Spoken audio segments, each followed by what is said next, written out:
I see you guys booking wins, and I think every time you sell to a new restaurant, like you're doing great as far as, making sure people know about your product in certain locations and things like that. I think you're doing great on that. But you know, I'd like to be encouraging of you guys in a marketing capacity to like open up all the social medias. I mean, you know how important, if this is going to scale out and you guys are going to get outside the New River Valley, which is probably going to need to happen for you, to get to your income goals and what you think is possible here. I mean, do y'all want to take this global? Like, how big do you want this to be? And I know you got a vodka bottle sitting up here, Jason. Like, you guys got an array of products, right? It's not just whiskey. You guys kind of hit it all, right? Yeah, we do. Our Sinking Creek vodka is a great example of having, something other than, me and Jason, our focus. And when we drink together, it's always going to be whiskey. Yeah. But we realize that there's a market out there for a lot of different things. And our vodka has been very, very well received. As you said, we've been very encouraged by the amount of support that the local communities have given us. In fact, we just added one more new restaurant yesterday to our collection of people that are supporting us. And by the end of the week, we should have two more under our belts as Hey, well. I would love for you to take the time to list out in this show, give us maybe, I hate to exclude anybody. So if it's not like a 50 restaurant list, if you got a 10, if like where people can go find this product, I know you're at Blacksburg Country Club. I kind of keep my eye on down at Blacksburg Country Club because, I used to work there. I got a fond place in my heart for Blacksburg Country Club. So I keep on the news down there. So I've seen y'all post there. Like, where else are you?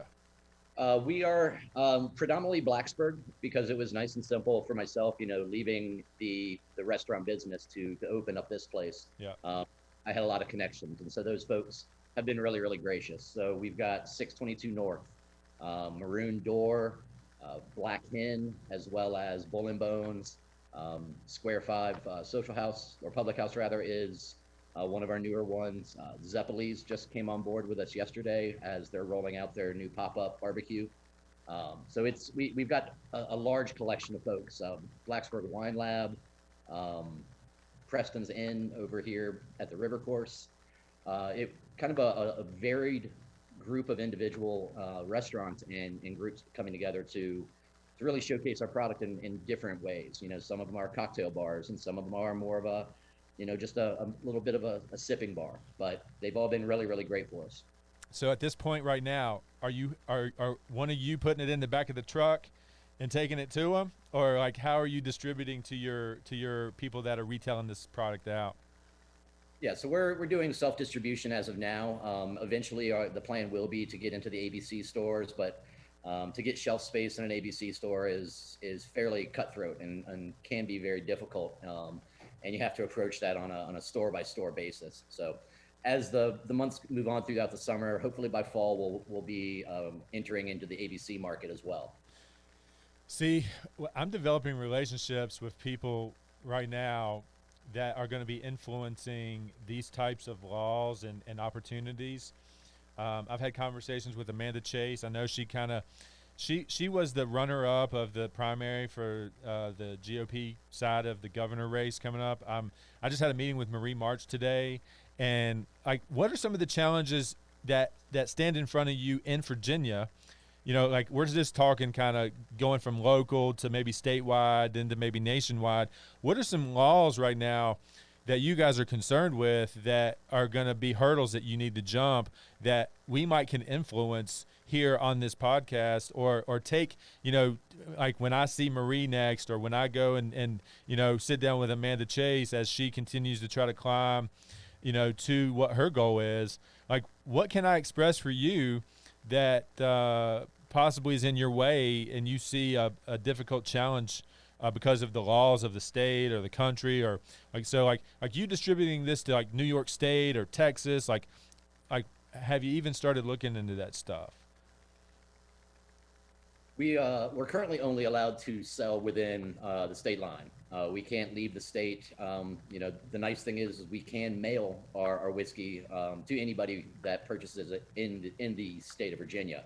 But leaving Virginia is a little bit more of a difficult task. And it's really all about volume sales and being able to prove that there's a want, a need, a desire for your product in whatever state you're looking to go into. So it's just basically climbing a ladder. Every day you grab one more rung and you just try to keep on going until you kind of hit that threshold of we can break out of either Virginia or, even smaller, out of the New River Valley. Gotcha. So you don't know of one specific piece of legislation that you would like either amended or overturned that would give you more freedoms to get your product distributed across the state or maybe even across the country. I'd like to look into that because I know that's a huge challenge in this space, is the ability to ship and deliver the product to the places that demand it.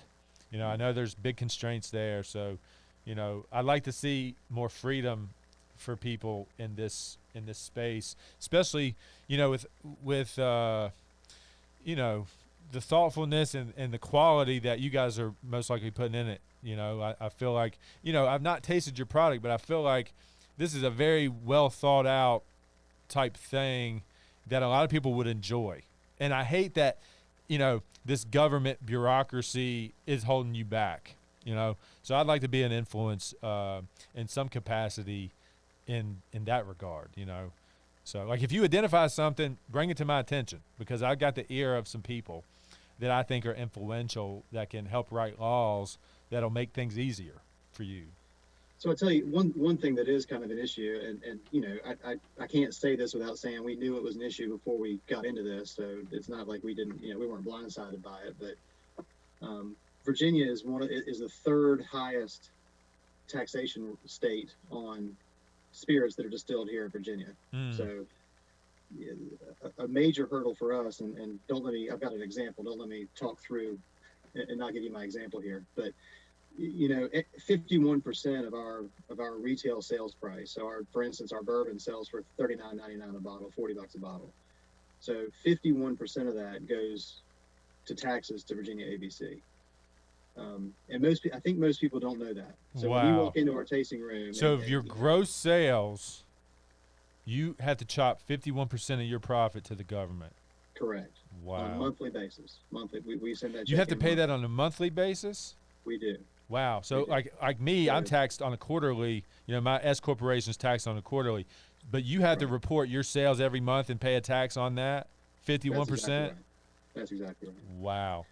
So here's my little practical case study type example, and with Jason's history in the bar business, he alluded to the fact that he's made many contacts throughout the New River Valley and that type of thing. And whenever we're dropping off our product to our partners who have ordered it, we're getting a lot of feedback, and a lot of it's positive, and then there's some wish list type stuff. And one of the major wish list things that we're dealing with right now is the fact that kind of the classic rail bourbon, and rail bourbon is what you put in a college student's drink, right? Yeah. I mean, that's what goes in a bourbon and Coke.